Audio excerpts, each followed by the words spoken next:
Orlando, Florida. You're now listening to the OZone Podcast, the voice of Orlando Magic fans. Join us every week for a unique fan perspective on all of the latest Magic news and updates. The show starts now.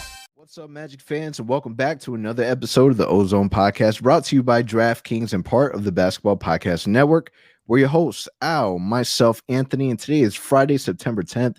We're exactly 18 days away from NBA Orlando Magic training camp. What's up, Al? What's going on? 18 days away. Can you hold off that long? It's been painful, to say the least, especially the last 2 weeks, 3 weeks that we've been so quiet, nothing really much going on. But you know what's funny? I still remember I was counting down to the trade deadline and then to the lottery and then to the draft. And it's hard to believe that here we are, only 3 weeks away from the start of the season. Yeah, so close yet so far away. As much as 18 days sounds like it may be really, really long, I mean, we're talking about 2.5 weeks, man. We're right there. We're ready to see what we got in the new guys, the 20 million guards that we have, and see, you know, Coach Most take this team to the next level. So 18 days, man, it's gonna go by quick. And it's going to be long at the exact same time. If you don't feel that way, then you're not as excited as we are. That's right. All right. So today's episode, we're going to talk a little bit about Magic new signing of E'Twaun Moore, no return date for Jonathan Isaac, and some over and unders. But before we get to it, I wanted to review some one-on-one scenarios. All right. This is a time frame of where there's in the offseason where there's not a whole lot going on. So obviously Al and I were trying to get creative, trying to bring up some Magic topics. And I thought that, you know, with the amount of players that we have players that, you know, we have a deep team in a sense, deep in where we have a lot of players that, you know, they're valuable. You're able to play them. And I wanted to group them together and get your thoughts on who you think would win on 1 versus 1. All right. So I'm going to give you about 6 different scenarios of 1v1 situations. And all I want to know is who you think would win 1st to 12. You ready? Let's do it. All right. Very first one. Terrence Ross versus Gary Harris. I'm going to go with the Human Torch. He is a little bit taller, more athletic. He can shoot it from 3-point range. When he wants to, he can play good defense.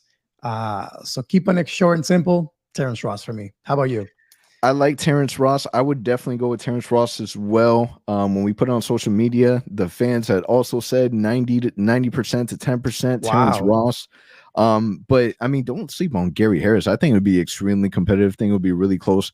They're obviously both really good shooters. I would give the athleticism obviously to Terrence Ross. Between the two, how can you not pick Terrence Ross? Terrence Ross is the long-standing Orlando magician on the team. So I'm giving my opponents my points and my poker chips over to Terrence. I agree.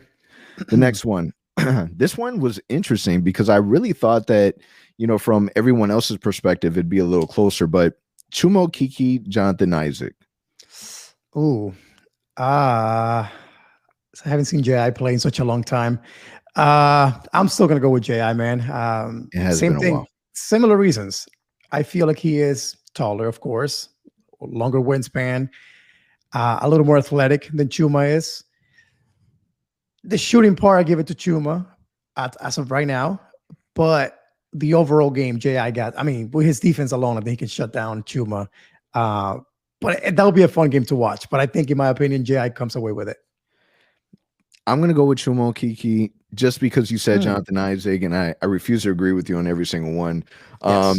Defensively, I feel like we could really see them both like not scoring for at least a solid, you know, 3-4 times each with the ball, just because they're so good defensively. I would give and I got to check on it, but I would definitely give the body advantage to Chuma Okeke. Jonathan Isaac, he's just really long, defensive minded. Better with the ball handling, but I'll still go with Chuma on that one. Everyone gave Chuma Okeke 15% to 85% Judah. Wow.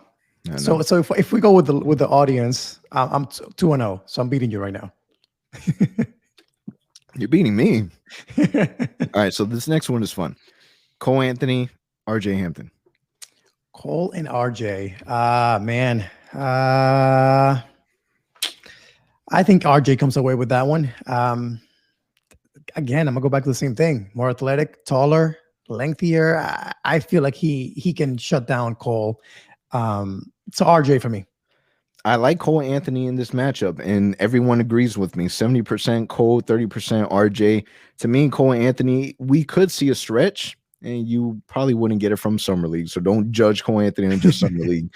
But you could see a stretch where he just gets, buckets left and right. Cole Anthony, I like.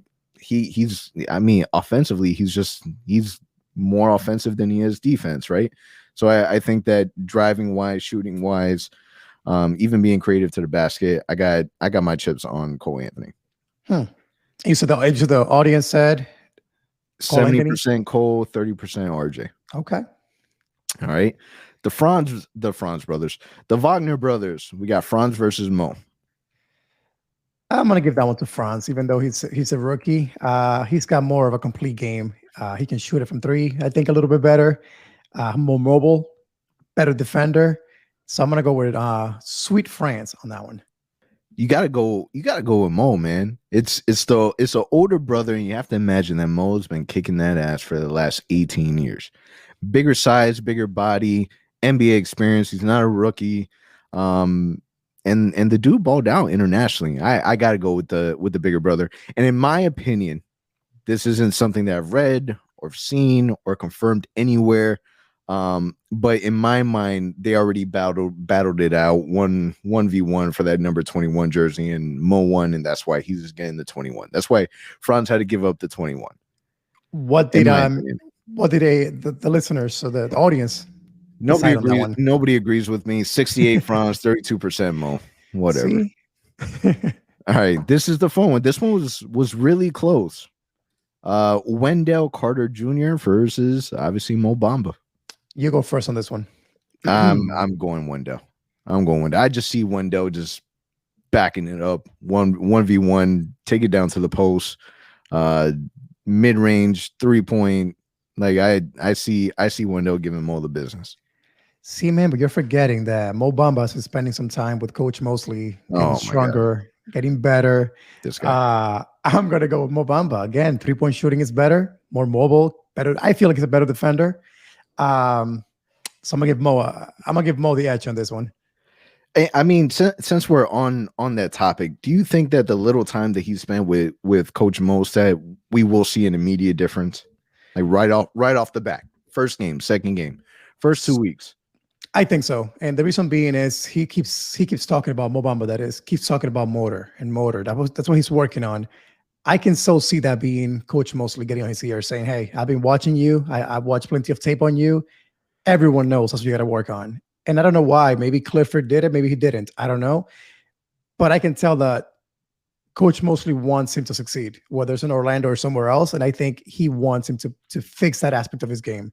So I think that will make a huge difference. And I hope that Mo takes it seriously. It's a contract year. We need it as well. So that's my thoughts on that.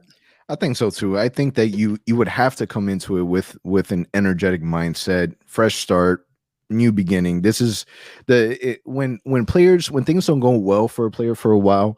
So very similar to, maybe not the same level, but Ben Simmons, right? He just wants a brand new environment. He just wants to change everything. Nothing was going right for him, in his opinion, in Philly. He wants to leave. I feel like maybe, possibly, Mo could have had that mindset. And the fact that, he's getting a new environment, new coaching, a new coaching staff, I think that he's going to have that opportunity to still have the same effect where, things will be brand new for him. So we'll see. I'm still going with Wendell versus Mo, first to 12. What did the audience say on that one? So the audience on this one said 53% Wendell, 47% Bamba. Okay. Yeah. It was close, though. It was very close. Very close. Did I win or did you win? I won. Well, do we have one more? Or that's it. That's the last one. Oh man, so I won. I was going to in this game, I won. There you go. I was going to add Clifford versus Mosley, but we kind of already knew where that was going to go. Yeah. Yeah. All right. So just recently they did report the Orlando Center reported that, there's no exact return date for Jonathan Isaac from his injury. Are you concerned? Are you surprised? Why is it that we're looking at way over a year already and we still don't have a return date for Jonathan Isaac? First of all, there was a WNBA player, and I apologize, I don't remember the name, who tore her ACL recently. And if I'm not mistaken, it was 4 months before she was back on the court playing again. J.I. hurt himself last August. So by the time training camp actually, let's call it preseason starts, it'll be 14 months since the injury happened. So a year and 2 months. That's more than enough time for us to see J.I. back on the court. From the front office perspective, coaching staff perspective, J.I. himself, I think they're just downplaying it. The same way they did it with Markel, where they were like, hey, we don't know his shoulder. He'll be back sometime mid-season, December. And then all of a sudden, he was ready for training camp. So I'm expecting an announcement from the Magic sometime between now and training camp where they'll say J.I. has been cleared to return to the court and do all basketball activities. Now, that doesn't mean he's going to play 30 minutes a night, but he'll be out there come preseason, I feel, and start getting minutes from the tip. I mean, that just, it wouldn't make any sense otherwise to me, unless there's some other issues that we don't know about. Yeah, so when we posted the report that Jonathan Isaac, there was he didn't know his return date, or there's no return date set for him. A lot of people were upset. A lot of people were calling J.I. a bust. People were saying that he's injury prone. Y'all need to relax. All right. This is expected. We all know that our front office, they don't put a timeline on anybody. They're not going to say a date. They said the exact same thing about Markel Fultz, where they said that we don't know when he's going to play. And then he ended up being ready for the start of the season. That's right. Now, I'm not saying Jonathan Isaac. I'm not saying that I think that Jonathan Isaac is going to be ready in the beginning of the season. I just want to be surprised if he's ready to play in the beginning of the season. I don't buy any of this information because our front office is not one to tell us anything. What benefit would the front office have to say Jonathan Isaac's ready to go day one? Exactly. We already saw videos of Jonathan Isaac, out in the Carolinas working out with the team. We already saw him out and about, putting work in. We heard reports that, he's feeling a lot better. He doesn't have that cast. He's walking around. Like, I think that we are going to get a healthy Jonathan, knock on wood, a healthy Jonathan Isaac this season. If it's not in the beginning of the season, that's fine. There's no rush. We're not winning the NBA championship next year. All right. And there's absolutely no rush. Whenever they feel like they're ready for him to be on the court, they'll do that. Everyone has been like really, really big criticizers on, the training staff and the medical staff. And if you and everyone wants Jonathan Isaac on the floor now, and then something happens, then who y'all mad at? Take your time. Not a big deal that we don't have a date. We'll end up finding out eventually. Just relax. Now, let me ask you, do you expect something to come out before the training camp? Literally zero.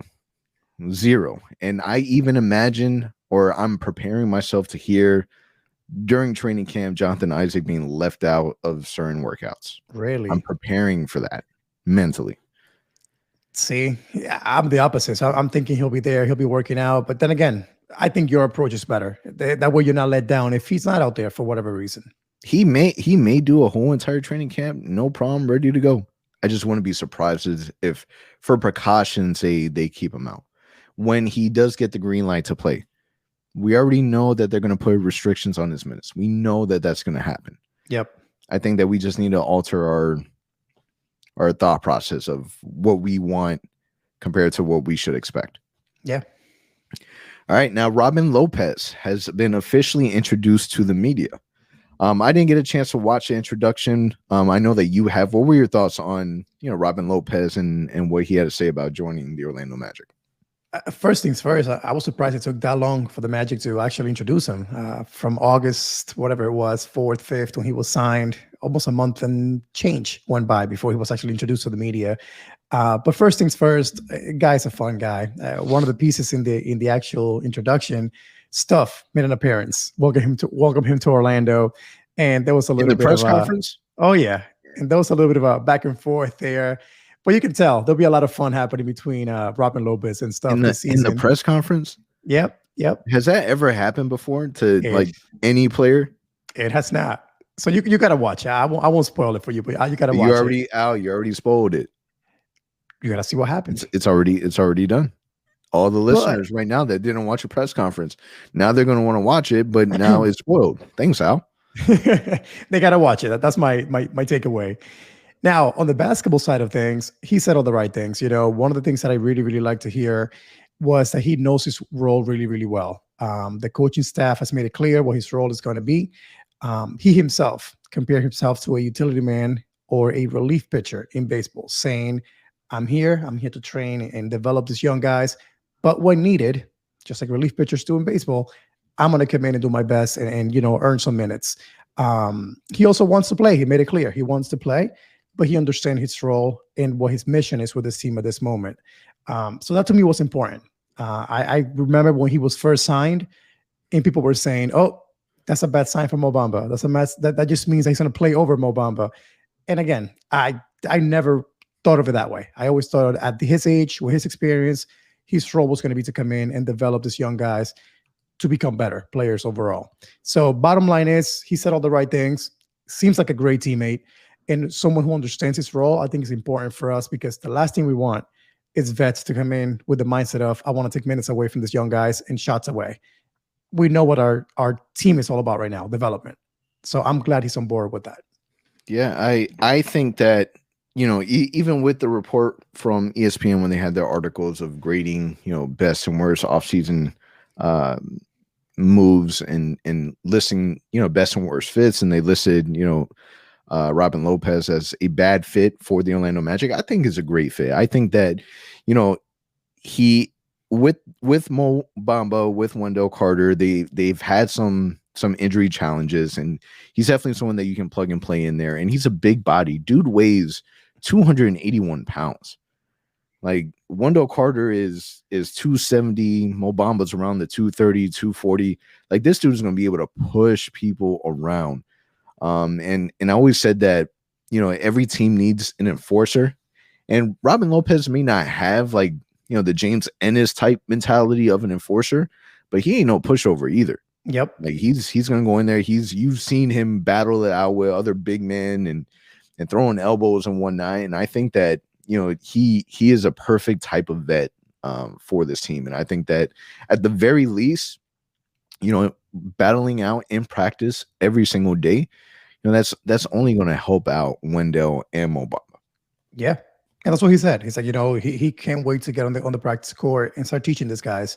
And like you mentioned, from there, that's what you get the team as a whole to get better, especially the big guys. I think that's something that we need. And it's who's going to be there to push them around, to get in their head so they can then go ahead and use it in the game to their advantage. So one thing I like that he said is, over the years with rebuilding teams that he's been a part of, he's noticed when a shot is made against a young guy, the first thing they do is they hang their heads. His message to the young guys is, keep your head up, run back, and score the ball. With our team, that's perfect. We have a young team that's going to be pushing the pace. You need a vet telling you that. Cole Anthony got scored on. Don't hang your head. Get the ball and push it right back and make a basket again. So to hear that from him again, that leadership, it's what we needed. So I feel like this is a move that we are going to look back and say, hey, man, like the front office, once again, did the right thing. They brought a guy in here with the right mindset, the right mentality. It's going to pay off. Yeah, and I think that he's the perfect age for it because he's not like an extremely old vet. He's 33 years old, which made Terrence Ross really happy because now Terrence Ross isn't the oldest man on the roster. But I think that, when you take a look at Gary Harris, Terrence Ross, Robin Lopez, and we'll talk about each one more in a little bit. But I think that, with the vet group that we have there, in combining, the young vets in now Markelle Fultz and Jonathan Isaac, and then you include Michael Carter-Williams in there. I think that that's a really good group that, they'll not only be able to connect with the really young players, but still be able to push them around and make them better on a day-to-day basis. So I'm excited for Robin Lopez. Who isn't excited for Robin Lopez? I'm excited just to go to the arena a little bit earlier than normal to see what him and stuff are going to be doing. That's just, I'm excited. Man, they are gonna put on a show. Like, how does that work for Robin Lopez? And maybe I didn't pay too much close attention to how he interacted with his own mascots, but we always saw him battle out other people's mascots. It's just, is it going to be just Robin Lopez and stuff like every game just pulling pranks on each other? Like, stuff is already entertaining as it is at the Amway. If you've never been to an Orlando Magic game, stuff is like legit the most entertaining thing to watch outside of the actual basketball game. Like, forget the halftime show, forget everything else. Like, all eyes on stuff during timeouts, during end of quarters, halftime. Like, he is that dude. So now you combine that with Robin Lopez, like, it only made sense. Robin Lopez is going to be a fan favorite so fast. He is. And I got to tell you, I remember every time that Robin Lopez comes to Orlando as an away player visiting Orlando, there was always pranks going on between him and stuff getting prepared with signs and things. He would tape things on his back when he was doing layup lines. So this goes back a long time ago. So it's going to be exciting to see what they come up with this season. But again, that alone makes it exciting to go to games and just see what they're going to do. Yeah. So hopefully there's not a truce anytime soon. All right, moving on. Matt, the Orlando Magic ended up signing another player. We were surprised because we thought that they were going to really leave that roster spot open, but they decided not to, and they ended up signing E'Twaun Moore, and they're bringing back E'Twaun Moore to the Orlando Magic. He's back. He's back. First and foremost, what are your initial thoughts, and then how do you feel about it afterwards? So initial thoughts, we were just texting me and you getting the agenda together for today's episode. I'm like, man, we're gonna have to get creative. There's not really much going on unless something drastic happens. Immediately after. And literally like 2 minutes later, Woj tweeted that we had signed Moore to a 1-year deal. The way that I feel is the same way I felt with the Robin Lopez signing. I'm not reading too much into it. I don't expect him to play very much. He's a shooter, so that's exciting. We need a shooting. But he's another guard. And I think the main reason why we brought him in is because MCW is not going to play very much during training camp and early on in the season. So it gives us a body to have him practice, to run around and kind of push the young guys around. But again, it's a vet. He was in the NBA Finals last year with Phoenix. He's traveled around the NBA. And by all accounts, I think it was JJ Redick in a podcast recently who said one of the best teammates he's ever had. So to hear that from JJ Redick, a guy who's known to be a great teammate, a great locker room presence, a great vet, it says a lot. Age-wise, almost the same age as Robin Lopez, 32 years old.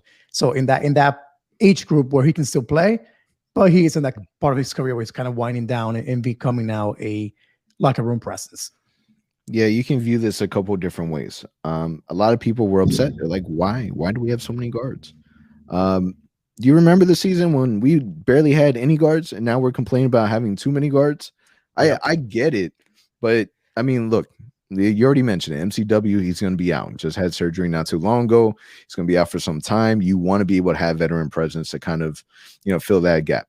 Also, this gives the Orlando Magic the leeway to not have to rush Markelle Fultz back, which with this signing leads me to believe that it might be a little more time than we're expecting to bring Markelle Fultz back. And that's fine. Again, why are we rushing? We shouldn't be rushing at all. So I'm actually excited about the E'Twaun Moore signing. He is someone that, used to play with us back in 2012, played with us for 2 seasons. I think it was like from 2012 to 2014. Mm-hmm. And I think that he's going to be another good fit. I mean, you mentioned it, 32 years old, another vet that can play multiple positions. And, he's a good character guy, already familiar with the organization. And, has had bringing that experience that he had from Phoenix last year. Imagine him being in the ear of Jalen Suggs. Like, listen, when I was playing with Chris Paul, did this. This is how much work he put in. He viewed the game this way. He's able to speak to them on a different level because he has, those experiences. So I think that it's going to be overall really, really good for the team. It's a really good vet to add. Yeah. And the funny part is, so people are saying, too many guards.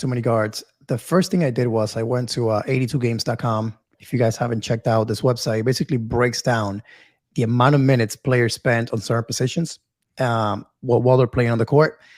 And E'Twaun Moore, last season, I believe it was 64% of his minutes came at the small forward position.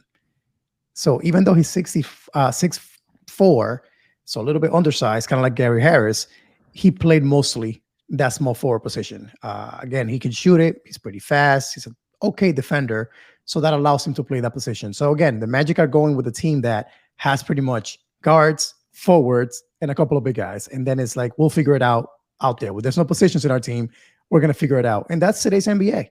So again, if injuries do happen, God forbid, we don't want those. But if they do, Etuan Moore can slide right there and help out at the 1, 2, or 3. And hopefully he sticks to that number 55, because just being able to see Cole Anthony rock 50, Etuan Moore rock 55, you got two guards on the court at the same time with, 50 numbers. I think that, this got to be like the only time that's ever happened, right? That'll be weird. yeah, for guards. All right, let's get into some over and under. Jonathan Isaac.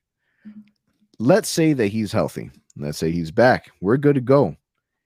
Do you think that Jonathan Isaac will average more than 18 points per game? Now, the major portion of our offense, it's we don't have that now, right? There's no Nikola. There's no Vooch, no Evan Fournier, no. I mean, do we mention Aaron Gordon? Yeah, no Aaron Gordon. There's none of that. So who's going to be dropping that money? Who's going to be scoring that many points?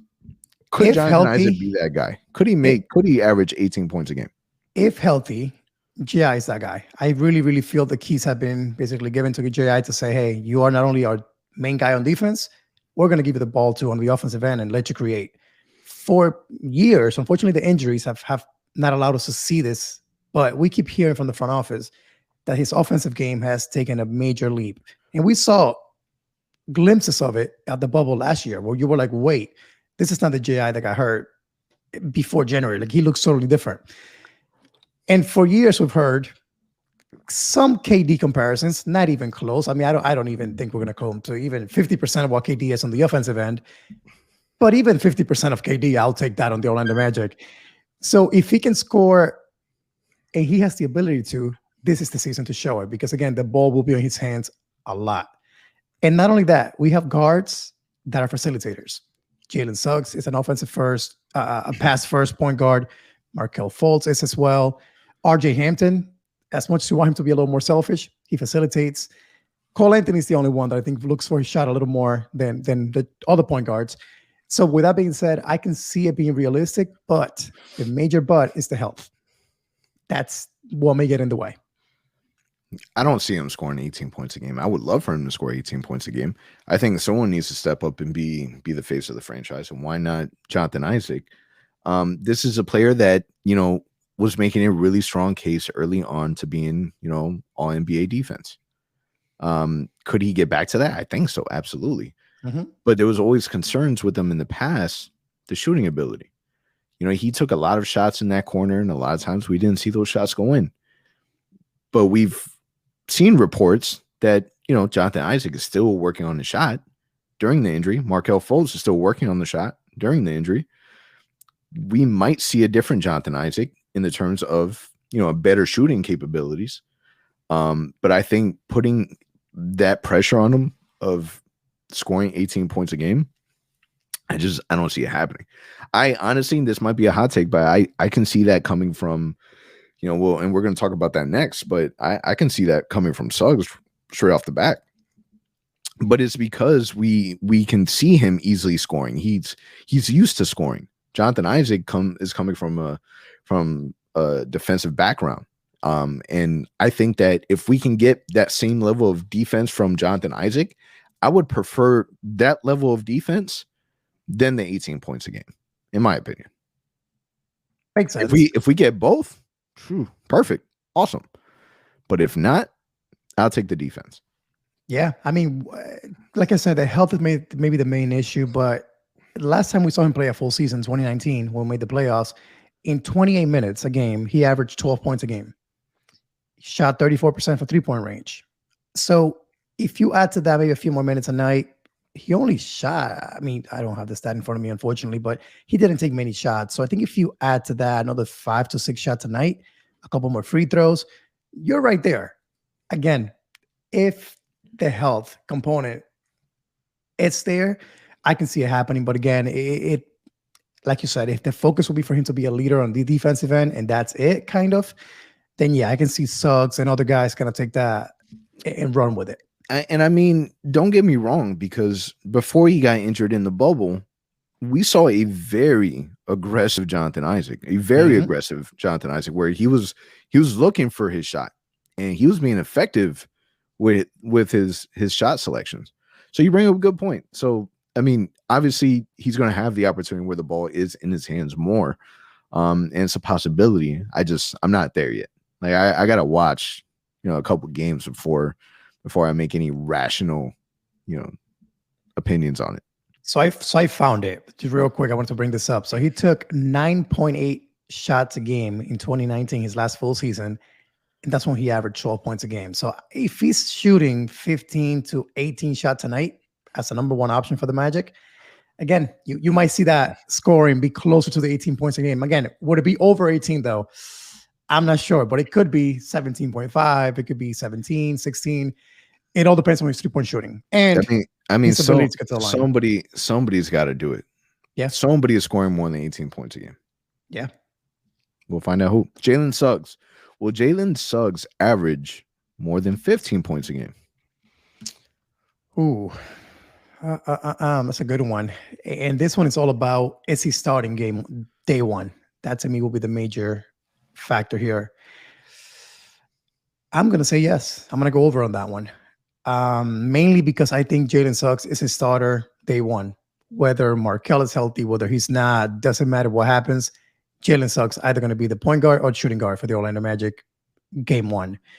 So based on that, knowing that we need scoring and that we need somebody to shoot the ball and kind of take the lead, I can see him being more aggressive on the offensive end than he was in Gonzaga. And he knows that already. So I can see that being an over easily. 100%. Man, I got this dude winning Rookie of the Year. I know that, we've had our conversations and, you're weighing heavily on Jalen Green doing it. But I think that the difference would be that we really are. I mean, how long into the season do we just say, hey, Jalen, take the keys, drive off? It gets to a point that, people force that onto the team that, there's no other way of looking at it. Markelle Fultz did that. Jonathan Isaac did that at one point. And I can definitely see that with Jalen Suggs. I can really, really see him scored, over the 15 points per game. And I know that it's hard to really compare it to anything, but, he proved that he can be an aggressive player in the summer league. Now we kind of have to wait and see for that to really translate over. But I like the fact that, he's a player that can shoot from behind the arc, can hit you with the mid-range, can drive and penetrate. He's aggressive. We talk a lot about his football, background and how that, is able to support him on the basketball court. But he's going to be someone that can do a little bit of everything. And I think that scoring 15 points a game, that's the bare minimum for this kid. So I'm going to go over on that one. Yeah. And I think one other thing to consider there too is he comes with that brand, right? Jalen Suggs, Gonzaga, the crazy shot he hit in the Final Four.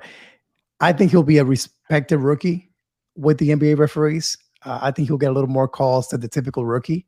And I think that will help that scoring. So if he can average, 3 to 4 points a night from the free throw line, I can see him making 4 or 5 shots a game, a couple 3-pointers, and all of a sudden you're at 15 points a game easily. Absolutely. Over and under, Mo Bamba will average more than 2 blocks a game. 2 blocks a game for Mo, playing more minutes. I can definitely see that happen. He better do that in his sleep. Like, definitely. That's the part that when it comes to Mo Bamba, you expect him to do those things because he has the physical tools to do that. He's agile. He has really long arms. The wingspan's insane. Because it's not. And here's the thing: that it's not just about having the physical tools, but it's also like understanding where to be. Your positioning is really, really important. Are you in the right place so that you're able to support your team on the defensive end, to be able to anticipate shots, to be able to get off the floor quick enough? And I think that he does have those tools. I don't have the stat in front of me, but he averaged what was it? I got to pull it up, but So I think you're looking for that information right now, but 2018, 1.4 blocks in 16 minutes, 1.4 in 2019 in 14 minutes, 1.3 last season in 15 minutes. okay, so we're right there. Right there. We're right there, and this is going to be with a more motivated Mo Bamba. This is going to be with a more Mosley influence Mo Bamba. This is going to be on a contract year Mo Bamba. If especially coming from Coach Mose, where we know that he is defensive minded, defensive first. If you want to get on that court, you're going to get on that court leading by defense. And I think that by spending that time with them early on, by being a part of training of summer league camp, I think that he knows that that's going to be a major focus, and I can easily see him going over. Not much, but definitely over. Yeah, I agree. All right. So what about Franz Wagner? Do you see Franz Wagner averaging more than 10 points a game? Over or under? Under on that one. I just don't know his role opening night. I don't know where he's going to be. Is it going to be? I can see him from starting at the 3, just like I can see him right in the bench behind Chuma Okeke and whoever else, Terrence Ross at the 3 and 4. So I don't know. I don't know what his role is going to be. So I think I need a little more time to figure out this answer. But at the time being, because of that uncertainty, what his role is going to be, I'm going to go under. This one's hard. This one's hard because, all the other reports that we were reading, the articles, they were saying that, the summer league wasn't really designed for a player like Franz Wagner. That he's more of an actual real in-game type player, that he does all the little things. I don't think that he will average the 10 points per game. So I'll agree with you. I'll go under. But I think that by midway and over, I can definitely see it. I think after the trade deadline, whenever we get rid of Ross, Harris, whatever we're going to be doing, why are we trying to get rid of Terrence Ross? It's either him or Harris, but one or the other. But it's the verbiage that you use is get rid of him. Why are we doing that? Once we trade for assets, there you go. I think that it reminds me a little bit of Chuma Okeke, right? After the deadline, Okeke became kind of the focus on the offensive end. Like, hey, go out there and show us what you got. And we saw some good moments of Chuma after that trade deadline. France, I expect him to get a lot more minutes after the deadline once we trade some of those wings forwards that are getting his way right now. And by then, I think you can see France kind of shine a little more. Like you mentioned, all he needs to do is hit some threes and cut to the basket for some easy layups, which he can do really well. So as long as he can do that within the flow of the offense, he can be successful. Again, he's not going to shock you, and create one-on-one and cross over people. That's not his game. But the smart things, hitting the open shots, cutting to the basket, that will get him points easily on this team. Yeah. I see him as, out of all the players on our team, he's Mr. Fundamental. He's going to be the guy that does all the little things that can really impact the game without having the ball in his hands. That's one of the main reasons why we ended up drafting him over other players that I won't name because it breaks Al's heart. I think that he will end up surprising a lot of people. I got to say, one of his comparisons have been Gordon Hayward. And if he some way, somehow can become Gordon Hayward 3 years from now, my goodness. That's the thing. Say. Like they're all calling him Sweet Franz and having these little nicknames for him. Let's not jump too far into that because this dude can easily come out and be a monster. Imagine if this guy ended up being like the best player in the draft. Not saying that he is, not saying that he will, but what if? That would be insane. I'll be even happy with him being the best player between the 5 to the 15th pick, which would include Kuminga, would include Moody, Bouknight. If out of that group he becomes a better player, which many people thought he could be. Again, the Warriors supposedly heavily debated drafting him at number 7. So if at least out of that range of players he can become the best one, man, we got a steal. We pretty much got the 5th and 6th pick in the draft in that scenario. And I think that that's something that I will be, keeping a close eye on. It sucks because you really don't want to compare your players. But Jalen Suggs, I'm always going to compare him to Scotty Barnes. And I'm not saying compare them, but just because the Raptors are so Like the Raptor fans are so hyped about Scotty Barnes that they don't care about Jalen Suggs. They're so happy now that, you know, they passed up on Jalen Suggs to draft Scotty Barnes, that I'm going to watch their careers together and compare them year 1, year 2, year 3. Yeah. But I can also see myself doing the same thing with Franz and with Moses Moody and also Jonathan Kuminga. Kuminga was literally one pick before us. And what is our track history with missing out on players one pick before us? Yeah, I think that the thing with Kuminga is going to be he's going to be on national television so much with the Warriors. I think they play 41 games on national television. So, and he's playing with, really 41 games. That's ridiculous. Yep, them and the Lakers are like number one. But the point here is, if he can get minutes on that roster, he's going to be getting layups and dunks all day long with Clay and Steph. So it's going to be unfair to France, because again, France is getting what, 2 games on national television, 4 on NBA TV, whatever it is. It's unfair in that sense. So Kuminga will be more of a national name because of the Warriors, but then again, he has to earn it. He has to go out there and show what he can do. I don't know. I see Franz getting a lot of minutes. I think that there's too much invested in him, and there's too much of a risk of him not working out. Like Jalen Suggs, not a whole lot of risk, because literally, like, who else do you pick at that pick other than Jalen Suggs? That was the safest pick, you know, in the whole entire draft. Because even number 1, you could have went, you know, Cade, Jalen, you don't know. Number 2, you could have went Jalen, Mobley. You know, they could have went that route if they wanted to. And people would probably be upset, but they wouldn't have been like, oh, fire this dude, right? But number 8, like, you had a lot of options. And between the statistics that you're paying for, the analytics that nobody else has, that you have in your corner, to the scouting, the everything that went into it, you know, there was a decision made to make a risky move on Franz. I do believe that that's going to end up panning out. I do believe that eventually we're going to look back and be like, you know, I'm glad that we did that. I just hope that on top of that, this is also a player that ends up being better than Jonathan Kuminga and Moses Moody. Hopefully. Yeah, that's the hope. All right, so now let's debate a couple of topics, because these are a lot of questions that end up popping up with our fan base. All right, so the very first one, this one's interesting because there's been a lot of comparisons, right? Rob Hennigan, he had, you know, his young players that he drafted: Oladipo, Aaron Gordon, Alfred Payne. Can't believe I said Alfred Payne. And then you have our front office with the young core of Cole Anthony, Jalen Suggs, Jonathan Isaac, and now, you know, them trading for Markelle Fultz and others, RJ Hampton. Who do you think had the better young core, Rob Hennigan or Jeff Weltman? Now, keep in mind, okay, we're not just looking at Oladipo, AG, and Alfred Payne. We're also looking at Vooch, that was a part of that. We're also looking at Tobias Harris.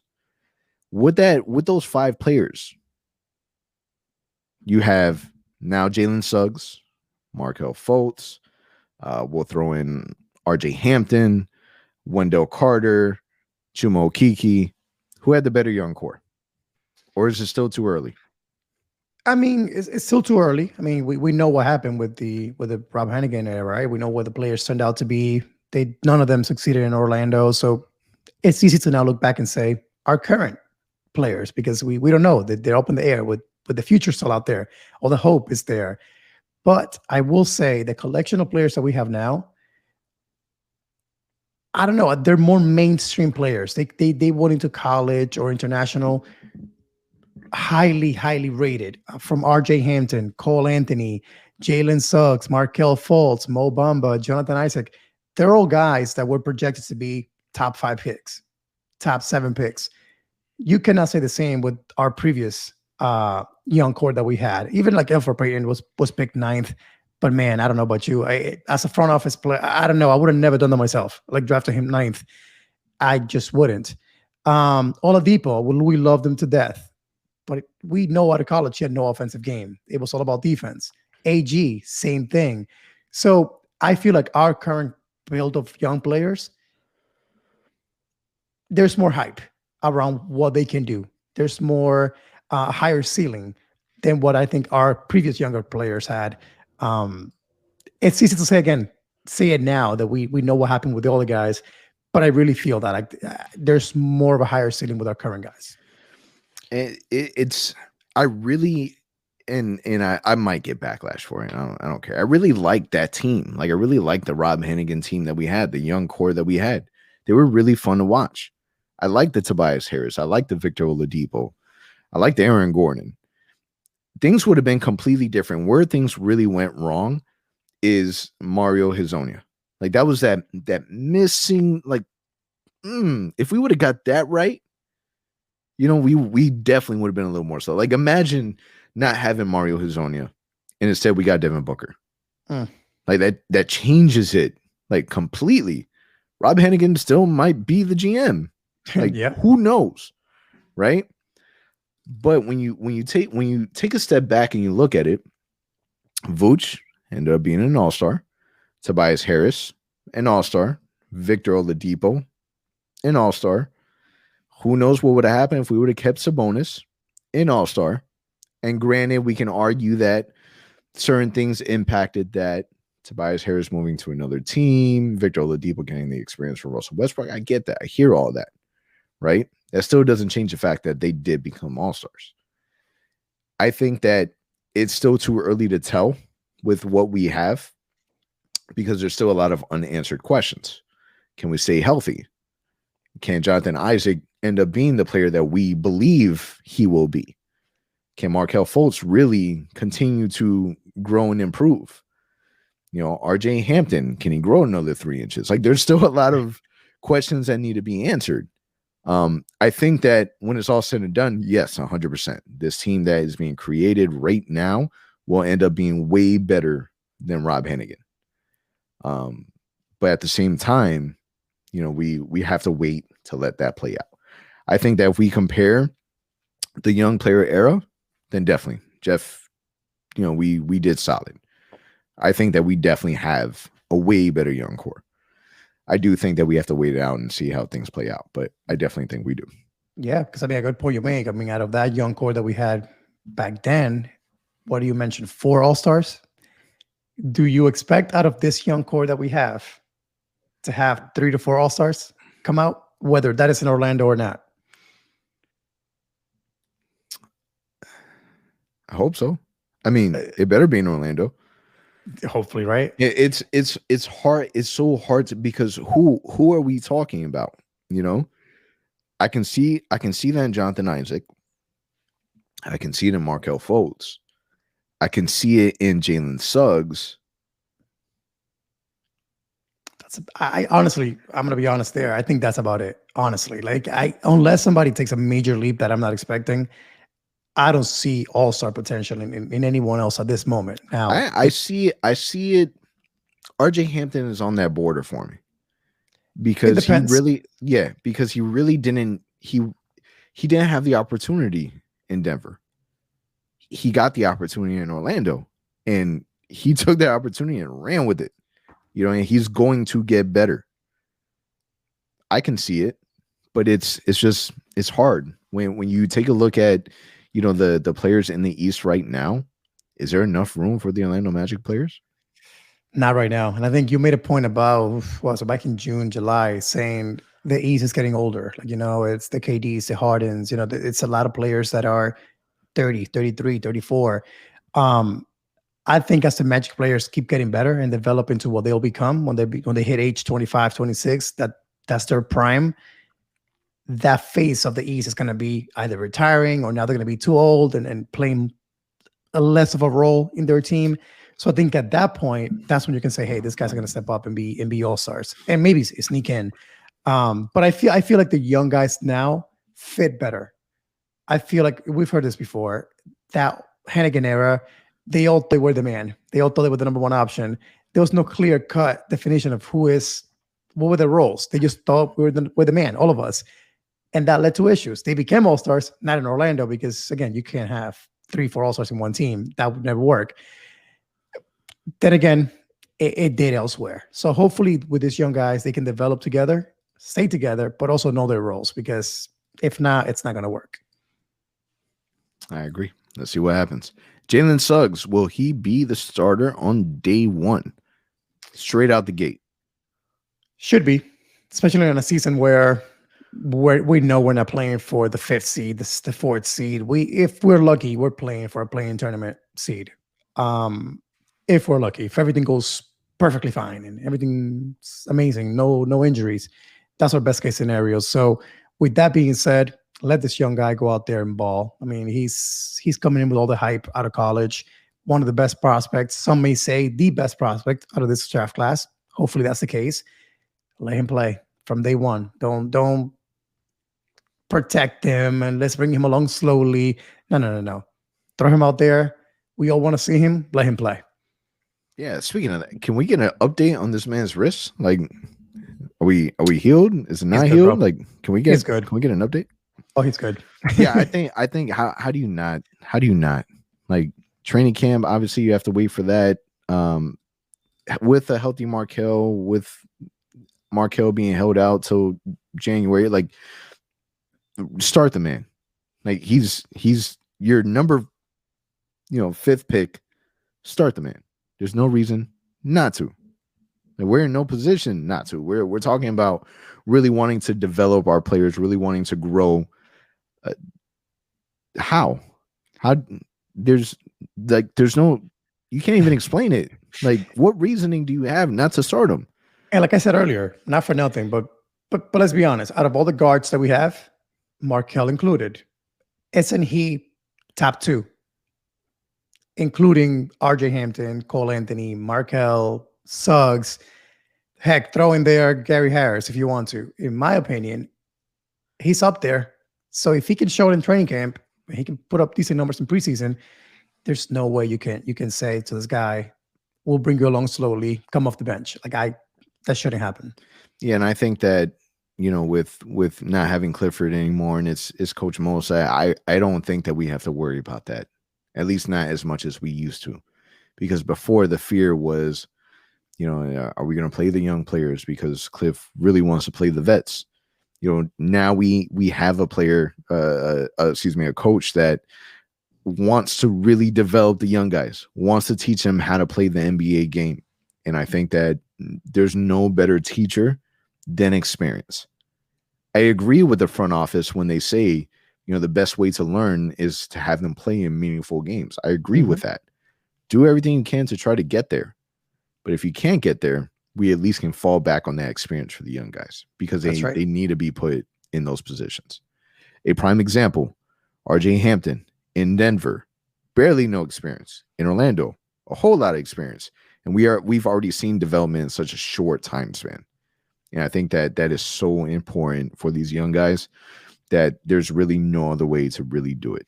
You can do that in practices, but practice is really meant to kind of slow everything down, explain things, do another play, talk about errors, watch tape, but in the game is where you put all that together.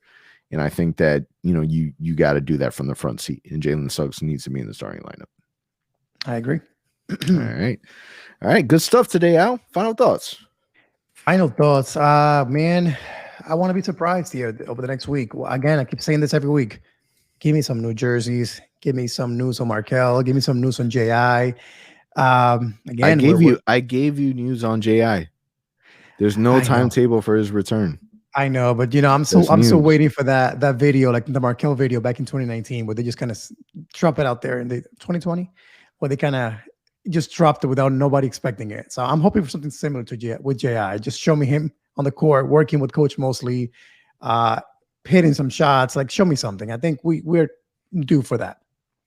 Yeah, we need content, man. The off season is at the point where there's really nothing going on. Can we get clips of workout videos? Can we do that? Of Suggs? Franz? Nice. Can somebody else grow an inch or two in the next couple of weeks? Fans go crazy over that type of stuff. It's important. Let's get that. We need it. Right. All right, man. 18 days left. Training camp. Thank you guys for listening. Till next time. Thank you for listening to the OZone Podcast, the voice of Magic fans. Follow us on Twitter and Instagram at the OZone Pod. And remember to subscribe and leave a 5-star review on all your favorite podcast listening platforms.